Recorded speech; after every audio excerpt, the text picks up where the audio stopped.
Welcome to our channel. Today, let's explore the life and career of Howard Winchester Hawks, a genius director, producer, and screenwriter who left a lasting impact on the golden era of classic Hollywood. Howard Winchester Hawks has often been described as enigmatic, cold, and authoritarian. Renowned for his films, Hawks frequently explored intense relationships between men and shared similar bonds with many of his male stars. He was one of the first directors in cinema history to create strong female characters with assertive. He also directed one of the earliest examples of a female buddy movie, featuring Marilyn Monroe and Jane Russell. So how much can we uncover about this mysterious figure, once hailed as the greatest American artist? Let's take a closer look at the life of Hawks. Hawks was born in 1896 in Goshen, Indiana, into a wealthy family. He had a privileged childhood, often indulged by his maternal grandfather. Instead of focusing on his studies, he spent his time racing cars and flying planes. Hawks attended prestigious schools, including the Polytechnic Primary School. In 1911, after the tragic death of Hawks's youngest sister Helen, his family moved to Glendora to escape the memories of their loss. When he grew up, his family's social status helped him gain admission to Phillips Exeter Academy and later to Cornell University, so he struggled academically at both institutions. Hawks became more interested in gambling and alcohol than in his studies, but his love for auto racing led him to meet director Victor Fleming. Hawks recalled that he was simply looking for a job during summer vacation. A contact at Paramount helped him secure a position in the prop room, which turned out to be Fleming, who was a protege of director Alan Dwan. While working in the props department at Paramount, Hawks demonstrated a talent for problem-solving, earning recognition from industry leaders like Dwan and Cecil B. DeMille. However, when the United States entered World War I, his academic and film aspirations were interrupted as he enlisted in the military. He became a flying instructor, but he saw no action due to the war ending before he could be deployed. After the war, Hawks was eager to establish himself in Hollywood, not as a props department worker, but as a director. His financial backing enabled him to lend money to the struggling Jack L. Warner, who, in gratitude, offered Hawks a chance to direct some comedies. This opportunity led to Hawks' first significant directing role with The Road to Glory in 1926. The film reflected his personal experiences, presenting a dramatic story about auto racing.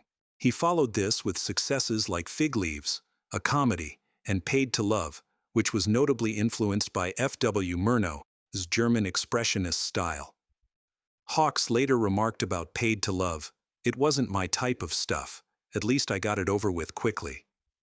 You know, the idea of wanting the camera to do those things, now the camera is someone's eyes.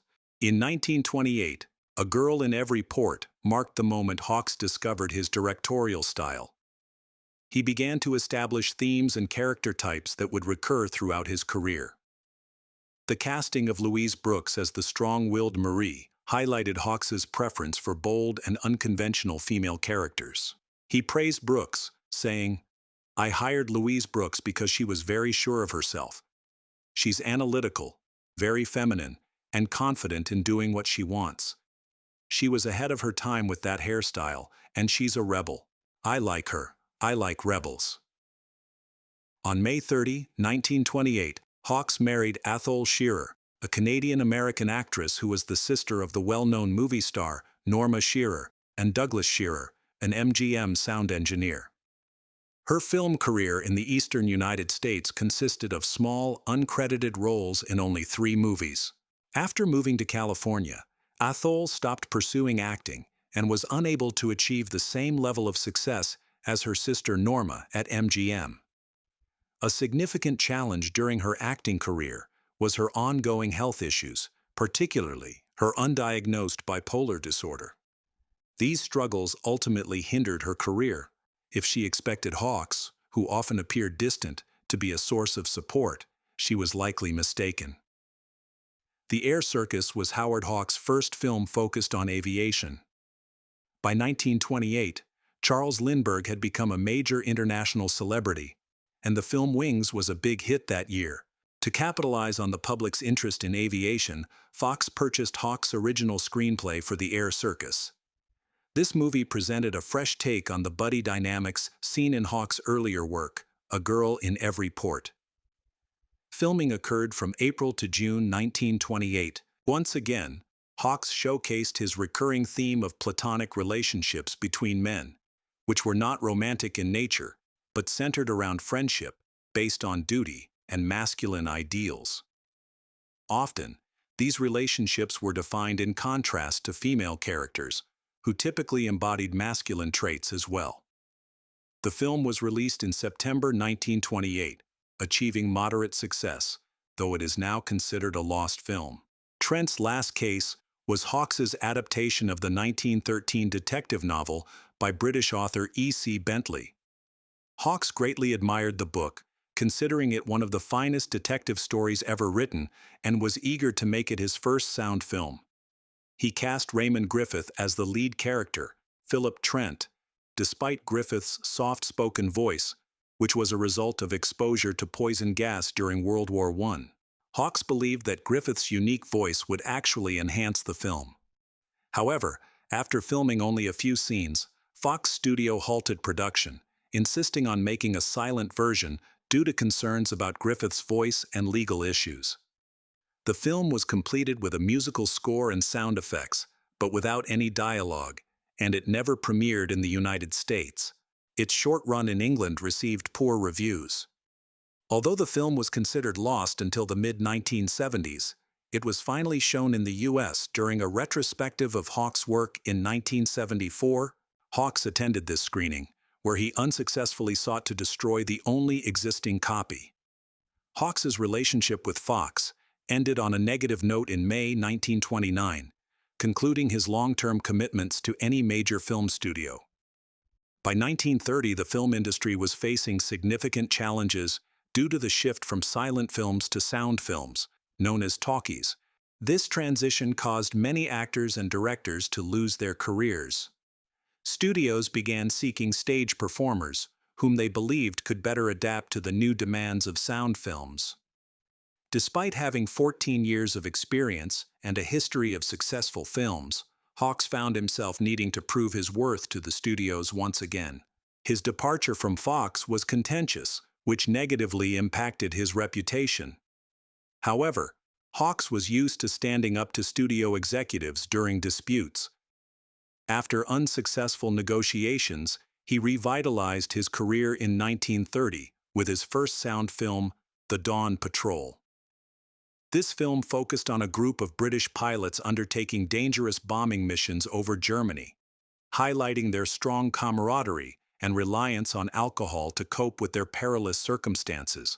Hawks, who often fancied himself a storyteller and a self-promoter, claimed that he narrated the story for The Dawn Patrol. He also stated that he paid John Monk Saunders to be credited as the writer, supposedly because he lacked experience in screenwriting.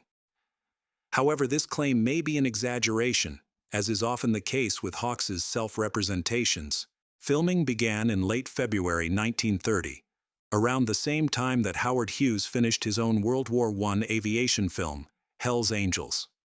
Hughes's project had been in production since September 1927 and progressed quickly. In a strategic move, Hawks started recruiting aviation experts and cameramen who had previously worked for Hughes, including Elmer Dyer, Harry Reynolds, and Ira Reid. When Hughes realized that his talents were being recruited for a rival film, he tried to sabotage the Dawn Patrol using various tactics. He even hired a spy, who was quickly caught and filed a copyright lawsuit against First National, the studio producing Hawks' film. By late 1930, however, Hughes dropped the lawsuit after developing a friendship with Hawks during the legal proceedings. Hawks later claimed, possibly embellishing, that Hughes decided to dismiss the lawsuit after they played a friendly round of golf, where Hawks scored 71 and Hughes scored 72. The film premiered in July, breaking box office records during its first week at the Winter Garden Theater in New York. It quickly became one of the biggest successes of 1930, enhancing Hawks's reputation in the film industry. Hawks found great joy in creating his next movie, The Criminal Code, largely because of his partnership with Walter Huston, whom he considered the greatest actor he ever worked with. Constance Cummings, who was cast as Huston's daughter at the last minute, also admired him. She observed that Hawks spent a lot of time with Huston, which made her feel somewhat sidelined among the predominantly male cast and crew. The film premiered in January 1931 and received a positive response, even though it was banned in Chicago. Hawks also faced censorship challenges during this project, which would become even more significant in his next film. In 1930, Hughes hired director Howard Hawks to work on Scarface, a gangster film inspired by the infamous Chicago mobster Al Capone. Although the film was completed in September 1931, its release was delayed due to the strict censorship of the Hays Code. The code disapproved of the film's depiction of violence, ethnic stereotypes, corrupt officials, and daring criminals, elements that the Hays office wanted to portray as non-existent in American society. Hawks and Hughes spent over a year negotiating and making compromises with the Hays office regarding the film's content. Ultimately, Scarface was released in 1932, following other significant gangster films such as The Public Enemy and Little Caesar.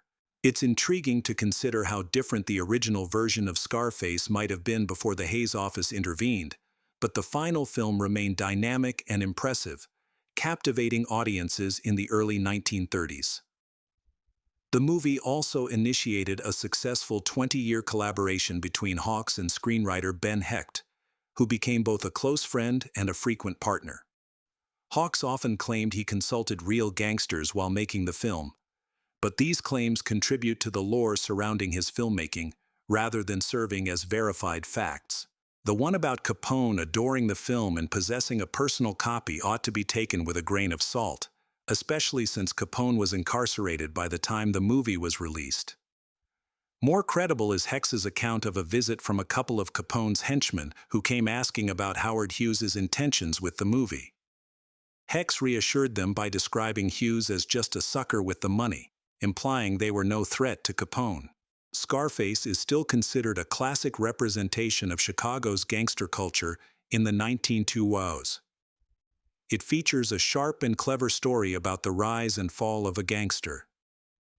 After Scarface, Hawks chose to distance himself from the legal issues surrounding censorship, leaving Hughes to handle those problems. He returned to First National and collaborated with producer Darryl F. Zanuck on a new film inspired by his childhood love of car racing. Together with Seton Miller, he co-wrote The Crowd Roars, marking their 8th and final collaboration. The film included real race car drivers, such as Billy Arnold, the winner of the 1930 Indianapolis 500, and was successful upon its release in 1932. Hawks directed the film Tiger Shark, which starred Edward G. Robinson as a tuna fisherman. By 1933, he had signed a contract with Metro-Goldwyn-Mayer Studios for 3 films, starting with Today We Live, a World War I story based on a narrative by William Faulkner. Faulkner would go on to collaborate with Hawks on several films in the following years. However, Hawks faced interference from the studio with his next MGM projects, The Prizefighter and The Lady and the biographical Viva Villa, which led him to leave his MGM contract early. In 1934, Hawks moved to Columbia Pictures to direct 20th Century, his first screwball comedy. The film featured John Barrymore and his distant cousin Carole Lombard. It was adapted from a play by Hecht and Charles MacArthur. It was released in the same year as Frank Capra's It Happened One Night, and is regarded as a key film in the screwball comedy genre. The following year, Hawks worked on the film Barbary Coast alongside G. Robinson and Miriam Hopkins. In 1936, Howard Hawks could have enjoyed a successful year with multiple movie releases, an upcoming child, and an income comparable to the top directors in Hollywood. However, he faced a tumultuous period marked by both professional and personal problems, largely due to his own stubbornness, self-centeredness, and emotional detachment. This time revealed Hawks's rigid behavior and his tendency to abandon difficult situations without considering how they affected others. While some people might respect his steadfast principles, others viewed his actions as emotionally immature or even callous. Hawks's troubled home life drove him to focus on work and gambling. The news of Athol's pregnancy was not entirely welcomed, especially with their son David, who was 6, and Athol's 10-year-old son Peter from a previous relationship. Hawks had doubts about the future of his marriage, which was complicated by Athol's ongoing mental health struggles. Despite his frequent absences, Athol clung to the hope that having another child might save their fragile marriage. Meanwhile, she was unaware that Hawks was involved in an affair with showgirl and dancer Mary Lou Holtz. Hawks decided to work again with his rival, Sam Goldwyn, mainly for financial reasons. Goldwyn offered a substantial weekly salary of $3,500, which was a risky choice for Hawks. Although Goldwyn was known for being a tough businessman, Hawks believed he could outsmart him this time. However, he quickly realized that Goldwyn had acquired the rights to Edna Ferber's novel, Come and Get It, and assigned Hawks to direct it. Aware of Goldwyn's strong influence over directors, Hawks approached the project with caution and had serious doubts about the story's appeal and potential success. Hawks later recounted that his departure came after he tried to propose some new scenes to his producer. Goldwyn was impressed and asked who wrote them. When Hawks admitted that he was the author, Goldwyn reacted explosively, insisting on a clear separation between writers and directors. Hawks claimed he resigned immediately, while Goldwyn insisted he had fired him. The exact truth is unclear, but according to Hawks' secretary, he simply walked off the set, packed his belongings, and left without informing his cast or crew. On May 20th, Athol welcomed their daughter, Barbara, into the world. However, during that week, Hawks was absent as he went on a trip to Mexico. His time was also consumed by his new lady, the stunning Frances Farmer. Columbia Pictures, led by Sam Briskin, quickly contacted Hawks after his disagreement with Goldwyn. Hawks was immediately interested in the project Gunga Din, which was based on a novel by Rudyard Kipling. He was excited about its adventurous and masculine themes, which matched his own style. By late October, Hawks had developed the storyline and part of the script for this new project. Meanwhile, Athol took an unusual step by confronting Hawks in New York about their troubled marriage. Hawks typically avoided direct emotional discussions, so Athol's assertiveness was unlikely to have a positive outcome. In fact, she was struggling with serious mental health issues and was seeking comfort. Convinced that their marriage was beyond saving, Hawks coldly rejected her shortly after she arrived. Athol was heartbroken by his indifferent reaction, leading her into a deep emotional crisis. After returning to Los Angeles, where she had undergone evaluations and was mistakenly diagnosed with schizophrenia, she was admitted to Lacenia Sanitarium in Pasadena. During her stay, she underwent electric shock therapy, as advised by her doctors, with Hawks overseeing the approval of the treatment. However, the results were not promising. Medical professionals expressed doubts about her recovery. They alerted Hawks that she was likely to experience recurring episodes of crises, followed by temporary improvements. The severity of her condition indicated a potential complete loss of her sense of self, necessitating the strongest treatment options available. Hawks agreed with the medical recommendations and supported the treatment plan from a distance. As Athol struggled with her illness, the responsibility of caring for their children, especially young Barbara, increasingly fell to Hawks' parents. Norma Shearer, who was expected to support her sister, was dealing with her own significant crisis following the unexpected death of her husband, Irving Thalberg. This left Athol largely isolated in her battle against her mental health issues, which were misdiagnosed and treated with some of the most daunting therapies of the 1930s, while her husband remained emotionally distant. In 1938, Howard Hawks directed the screwball comedy Bringing Up Baby for RKO Pictures. Although Carole Lombard was considered for the quirky role of Daisy, Katharine Hepburn was always the top choice for Susan, despite concerns about her box office appeal and high salary demands. As production continued, the film's cost soared to $1 million, which was 40% over the already generous budget. A significant portion of these additional expenses was due to contractual obligations to the lead actors, which resulted in penalties when the shooting schedule ran over the planned timeline.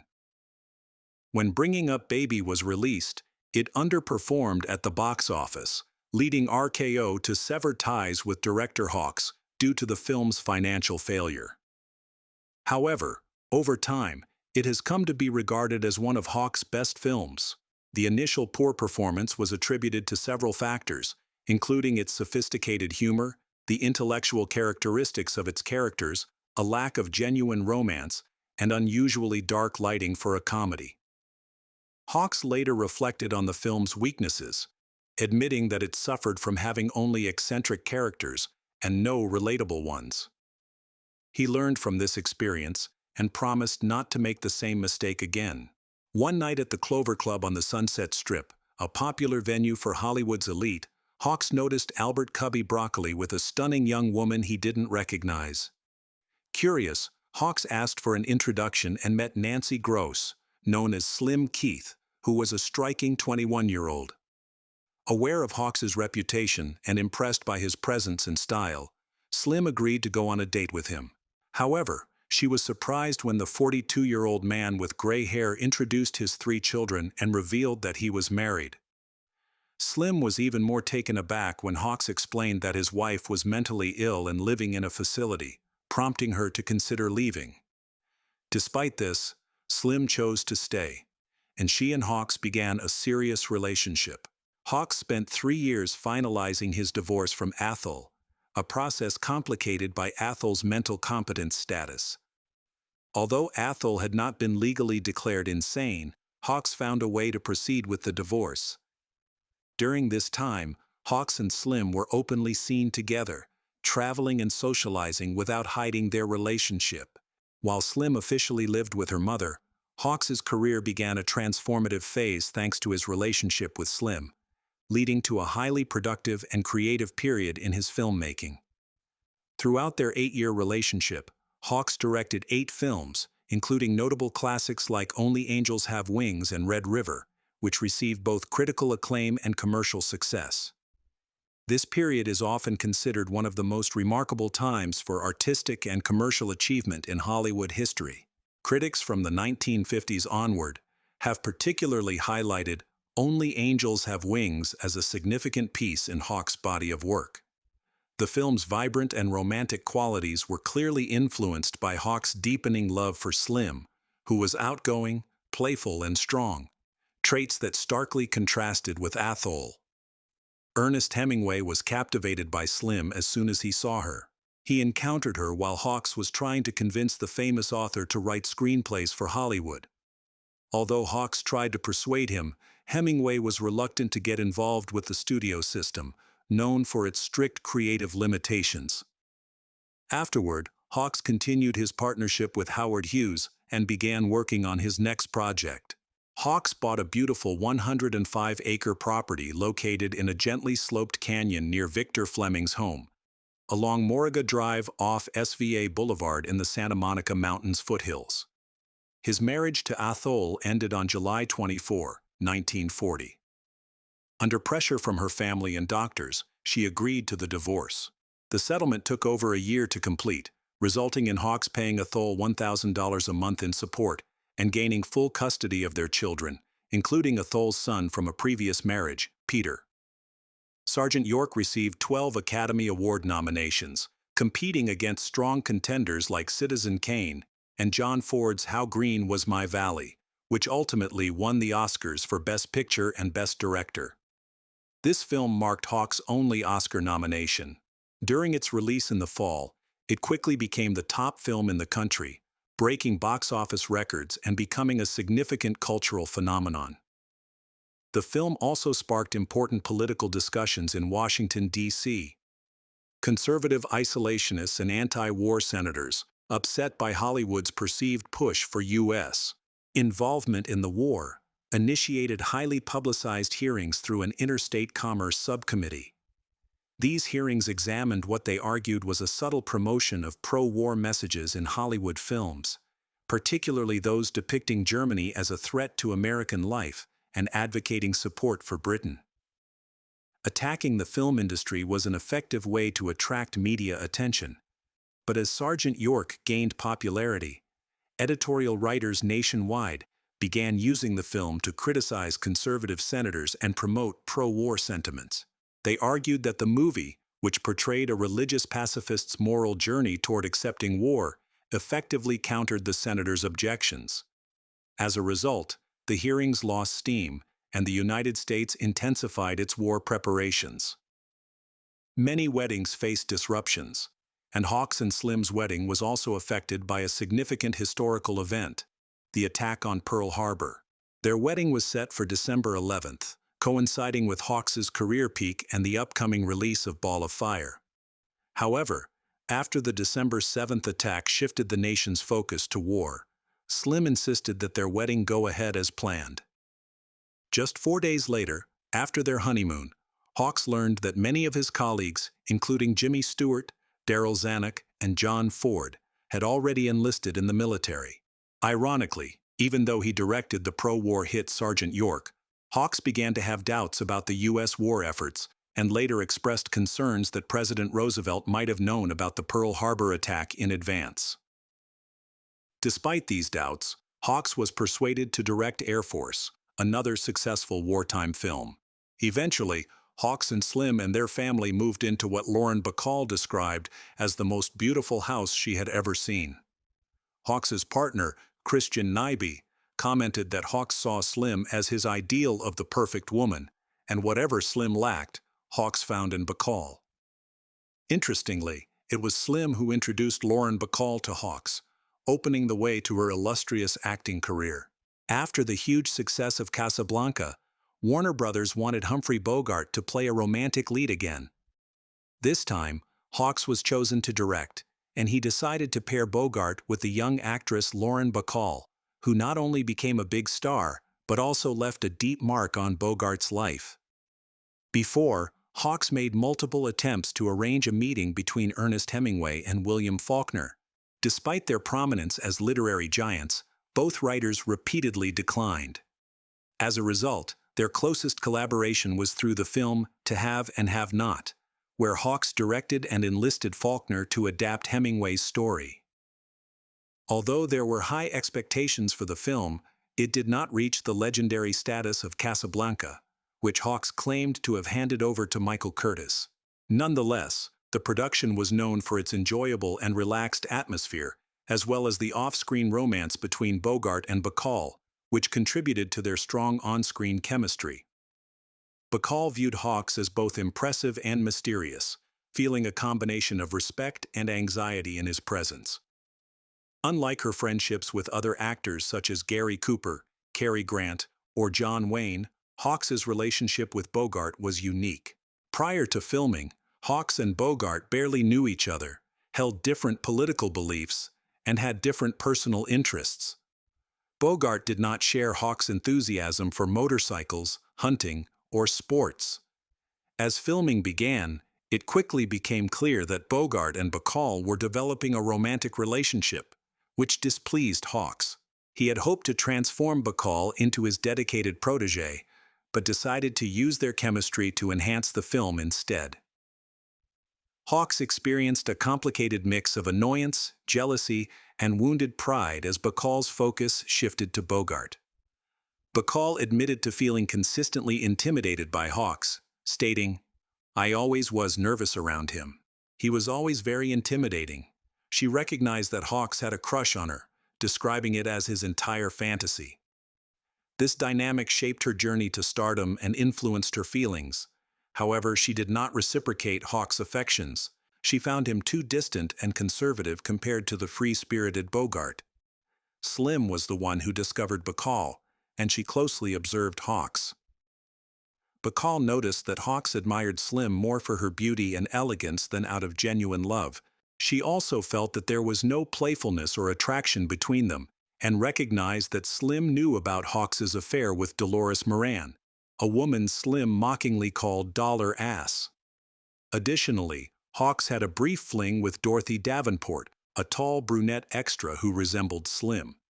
Despite the personal issues surrounding Hawks, the romance between Bogart and Bacall brought excitement to the filming process. Hawks was looking for another project to cast Bogart and Bacall, and chose Raymond Chandler's The Big Sleep. This novel, featuring themes such as infomania, homosexuality, police corruption, and unpunished murder, posed a significant censorship challenge for Warner Brothers. It was the kind of film that would have made Will Hayes and his successor, Joseph Breen, very uneasy. Nevertheless, Hawks persuaded Jack Warner that he could write a script that would cleverly avoid the censor's strict oversight, which led Warner to approve the project. The production of The Big Sleep brought back the lively spirit reminiscent of the early days of To Have and Have Not, but this energy masked the underlying tensions. Bacall was troubled by Bogart's chaotic personal life and his choice to stay with him. This caused her anxiety, making her visibly shake during scenes where she had to light cigarettes or pour drinks. She relied on director Hawks for support, which helped boost his confidence in having influence over her. Despite the strain, Bogart's love for Bacall remained strong, and he was determined to be with her. At the same time, he was dealing with the emotional challenges posed by his estranged and confrontational wife, Mayo Method, leading to sleepless nights and heavy drinking. The film provided a chance for the couple to collaborate closely again, reigniting the undeniable chemistry between them. Their intense roles reflected their struggle with the pain of being deeply in love but separated from each other. Despite the personal challenges Bogart faced, director Hawks held him in high regard and ensured he was featured in every scene. Hawks appreciated Bogart's unique charm, noting that few actors could consistently dominate the screen without overstaying their welcome. However, the ongoing drama between the leading actors eventually became too much for Hawks.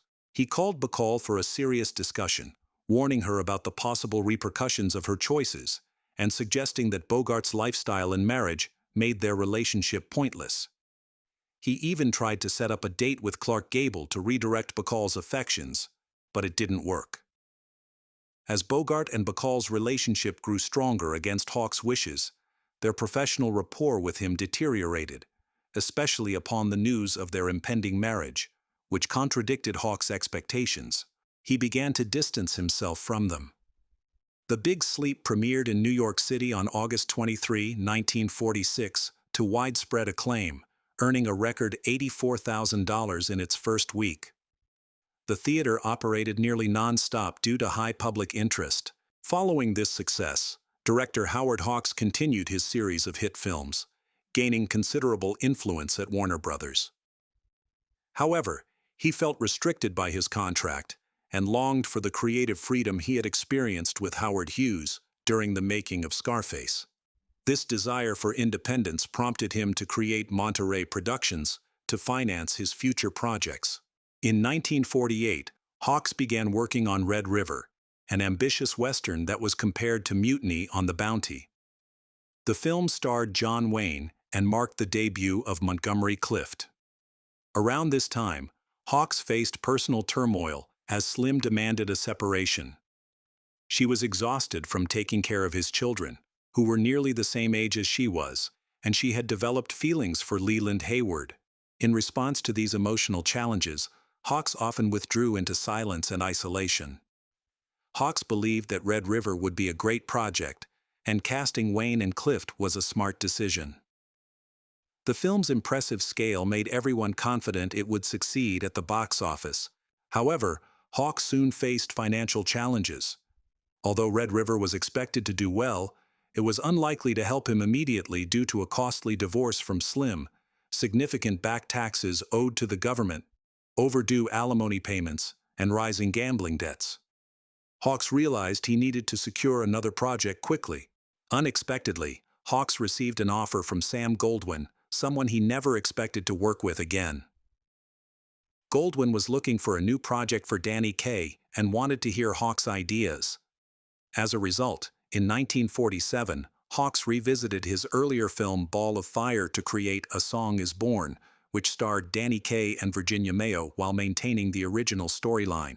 This remake shifted its focus to popular music, featuring performances by jazz legends such as Tommy Dorsey, Benny Goodman, and Louis Armstrong, with Hampton and Benny Carter appearing as themselves. Despite his usual enthusiasm for his projects, Hawks felt little interest in this film, ultimately calling it a regrettable and horrible experience. However, he did enjoy the presence of the exceptional jazz musicians on set, which was a true pleasure for him. Hawks clashed with Goldwyn, who demanded that the director enforce racial segregation on set. Although Hawks was not politically progressive and often made insensitive jokes about his Jewish colleagues, including Ball, he refused to allow such extreme racism in his workplace. He formed a strong friendship with Louis Armstrong. After completing the uninspiring shoot, Hawks, exhausted from Goldwyn's constant interference, returned to an empty home since Slim had moved out for good. He wanted to escape both the loneliness of his home and the growing political tensions in Hollywood. While Hawks identified as a conservative, he was not radical. Many of his peers, including Clark Gable, Gary Cooper, John Wayne, Victor Fleming, and screenwriter Jules Furman, were urging him to join the strongly anti-communist Motion Picture Alliance for the Preservation of American Ideals. Hawks declined, claiming he wasn't even familiar with the organization, but he felt just as opposed to right-wing radicalism and blacklisting as he had been to left-wing radicalism. Hawks was experiencing a significant change in Hollywood. After the war, American audiences were growing bored with the same types of films from familiar directors. Only a few notable filmmakers, like Billy Wilder, Alfred Hitchcock, and Cecil B. DeMille, managed to maintain their independence during this challenging time. Hawks believed that his best opportunity lay at 20th Century Fox, led by his friend Darryl F. Zanuck, who was unique among studio heads for not supporting the blacklist. In mid-August, Hawks left Los Angeles and started his journey on the Queen Elizabeth ship from New York on August 21st, heading to Germany to direct I Was a Male War Bride. This project brought him back together with Cary Grant and introduced Anne Sheridan to the team. During this time, Hawks was shocked to hear about the death of his close friend, Victor Fleming. Fleming had recently faced significant challenges with his latest film, Joan of Arc, and his health had worsened due to poor nutrition, lack of sleep, and excessive drinking, which were exacerbated by the end of his relationship with the film's star, Ingrid Bergman. Fleming passed away from a heart attack at around 59 years old. Meanwhile, Hawks was in talks with Zanuck at Fox about possible future projects. He became interested in Morning Star, a science fiction love story for which Leland Hayward had acquired the rights. Although this project did not move forward, it sparked Hawks' interest in science fiction, eventually leading him to create The Thing from Another World with RKO rather than Fox. Hawks' relationship with Marshall went through some highs and lows. After rumors surfaced that they were going to get married, Marshall made it clear that they weren't even engaged. However, by New Year's Eve, they shared plans to marry on the second anniversary of their first date. Just days before the wedding, which had generated speculation about issues in their relationship, the event was unexpectedly canceled. This was reportedly due to Marshall's frustration with Hawks for not casting her in the major roles she had always desired. There has been much debate about who directed The Thing. While Christian Nyby is credited as the director, many believe Hawks was actually in charge.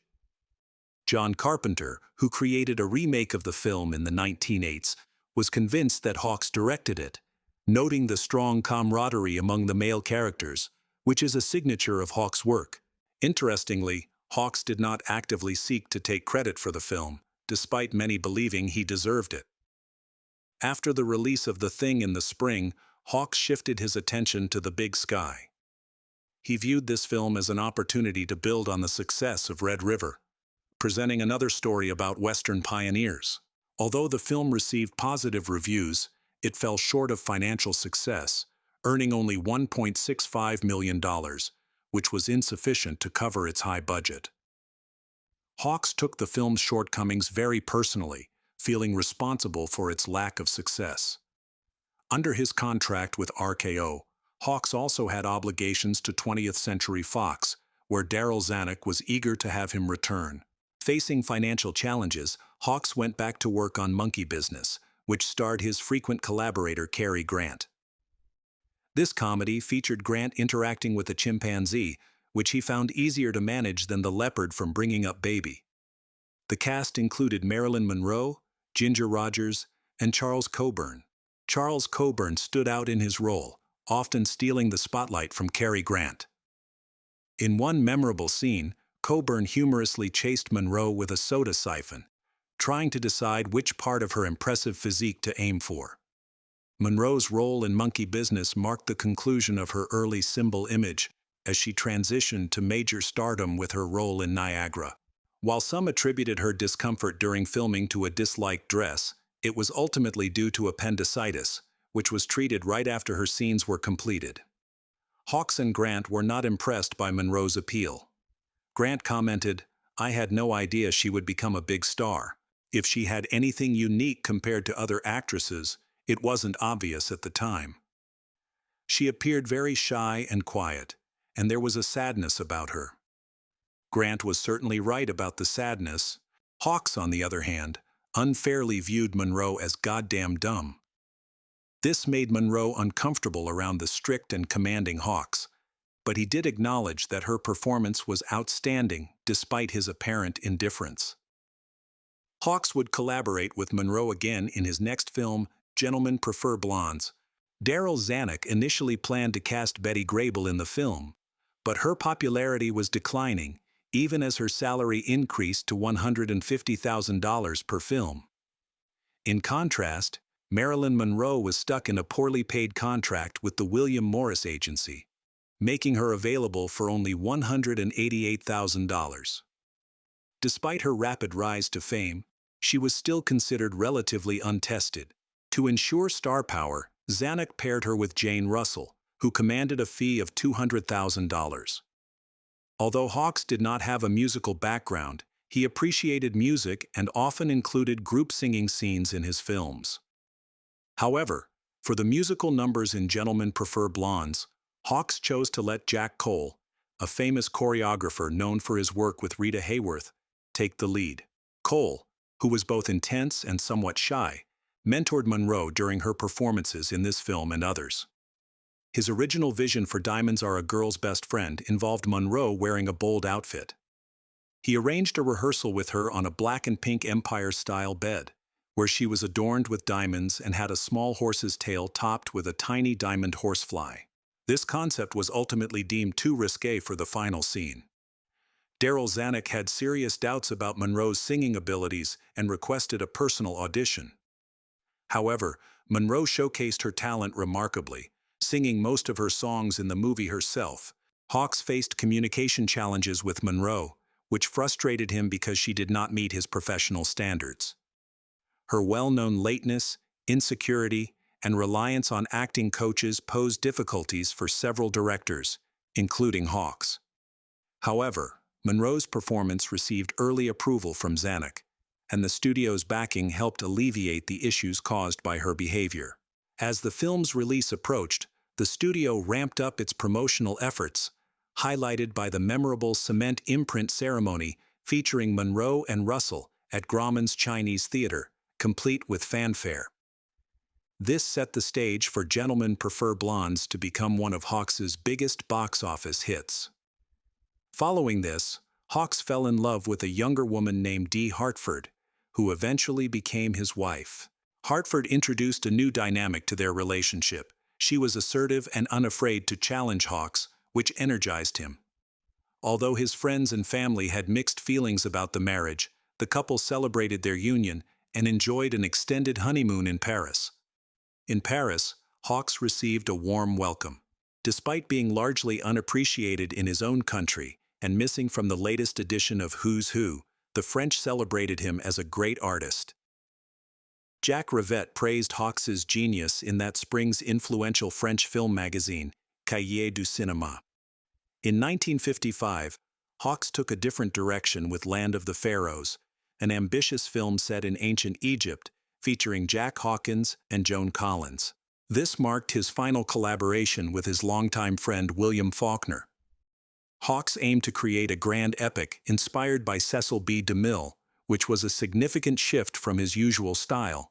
However, the film lacked the rich dialogue and human interactions that defined Hawks's best work, leading to a mixed reception.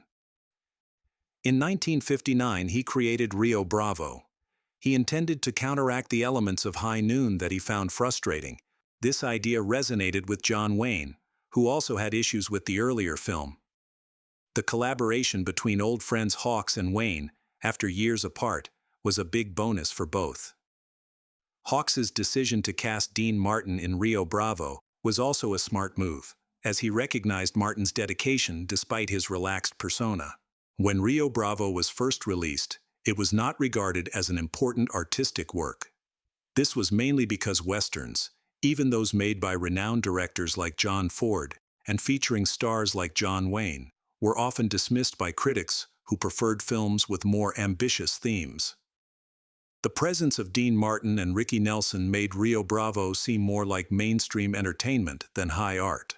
Additionally, director Howard Hawks had a diverse filmography that included many genres but did not tackle what was considered challenging or prestigious material, which led to him being overlooked by critics of that era. However, in the 1960s, critics and film lovers began to reassess Hawks's contributions to cinema and recognize the depth and versatility of his direction. Jean-Luc Godard praised Rio Bravo for its remarkable psychological insight and aesthetic qualities, even calling Hawks the greatest American artist in any field, which is high praise. Today, Rio Bravo is celebrated by modern filmmakers and critics as one of the greatest achievements in cinema. Hawks' personal life was going through significant changes. After the birth of his child, Greg, Hawks' already limited intimate interest decreased further, causing tension in his marriage to Dee. She was not willing to spend her prime years in a relationship without passion. By 1958, their marriage was clearly struggling, leading to their separation in September 1959. Dee quickly filed for divorce, which caused emotional and physical distress for both of them. During Christmas 1959, Hawks reached out to Chance Woodstead to share his long-held feelings for her. Without wasting time, he proposed marriage, even though their relationship had been mostly casual and platonic. Surprised by the proposal, Chance decided to explore their relationship further by moving to Los Angeles to be with Hawks, though they would be living in separate bedrooms. In 1962, director Howard Hawks released Hatari, starring John Wayne as an adventurous animal capturer in Africa. Wayne enjoyed making the film, though the dangerous action scenes made him genuinely anxious about his safety. Hawks was not satisfied with the extensive promotional efforts by Paramount for Hatari, feeling the need to step in to ensure the film received the recognition he thought it deserved. At the same time, the Museum of Modern Art in New York held a retrospective of Hawks' work, organized by Peter Bogdanovich. This event marked the beginning of a renewed appreciation for Hawks' contributions to American cinema. As a result, he started to gain a cult following among film enthusiasts and critics, who began to see him as a director on par with Ingmar Bergman. The debate about Hawks' legacy as an artist grew more intense as he released his final films. Critics, studio executives, and fans passionately discussed his work. In 1964, Hawks returned to comedy with Man's Favorite Sport, casting Rock Hudson in a role originally intended for Cary Grant, who felt he was too old for it. Hawks was frustrated by studio interference, which he believed diminished the film's quality. Although he considered it a decent comedy, he felt it was a missed opportunity. In 1965, Hawks directed Redline 7000, which focused on car racing and starred the then-unknown James Caan. The production faced challenges due to the inexperienced cast and their growing egos, disrupting Hawks' usual collaborative approach. The premiere was a disaster, with the audience laughing inappropriately, disappointing both Hawks and Caan. Despite this, the film later received some positive recognition, including praise from Quentin Tarantino. Hawks's next film, El Dorado, released in 1966 and featuring John Wayne, Robert Mitchum, and Khan, managed to regain some of his earlier success. However, his final film, Rio Lobo, released in 1970, and also starring Wayne, failed to meet expectations. It was seen as a disappointing conclusion to their collaborations, suffering from a lack of energy and uninspired dialogue, which contrasted sharply with the vibrant exchanges typical of Hawks's earlier films. Hawks' rise as a cinematic icon started in France during the 1950s, gained traction in the 1960s, and flourished in the 1970s. It's unclear how much Hawks was aware of his growing fame, but he accepted his role as a mentor and frequently shared insights from his long career in various interviews. He welcomed both fans and aspiring filmmakers, often inviting them to his home for discussions. Peter Bogdanovich was one of the first to seek Hawks' advice, incorporating elements from Hawks' films into his own as a tribute. In October 1972, Hawks received recognition at the San Francisco Film Festival, alongside Raoul Walsh and Rita Hayworth. While Hawks and Walsh had a friendly relationship, Hayworth, whom Hawks hadn't seen in years, left a negative impression due to her visibly poor condition at the event. Some attendees described her as excessively drunk. Despite this, Hawks maintained a strong presence, approachable yet imposing, and he appeared youthful and well-groomed, often wearing aviator sunglasses that enhanced his authoritative demeanor. On April 8, 1975, while The Godfather Part II swept the Oscars, John Wayne presented an honorary Oscar to Hawks, acknowledging his lasting influence on cinema. Despite being nearly 80, Hawks was still considering new projects, including an adventure film about oil rigging. Unfortunately, health issues limited his ambitions. His last major public appearance was in October 1977 at a Directors Guild of America event in Laguna Beach that celebrated his work, where he appeared to be quite well. Sadly, a few months later, Hawks suffered a serious fall at home after tripping over his dog. This accident resulted in injuries that left him incapacitated until friends found him the next day. During his hospital stay, his vulnerabilities became evident. He looked aged and disliked being treated as such. After insisting on returning home, Hawks spent his final days reflecting on his life and expressing love for his daughter Barbara, something he had rarely done before. Hawks passed away on December 26, 1977, surrounded by his children. Honoring his last wishes, his ashes were scattered in the desert, marking the end of a filmmaker who had a profound impact on Hollywood's golden era.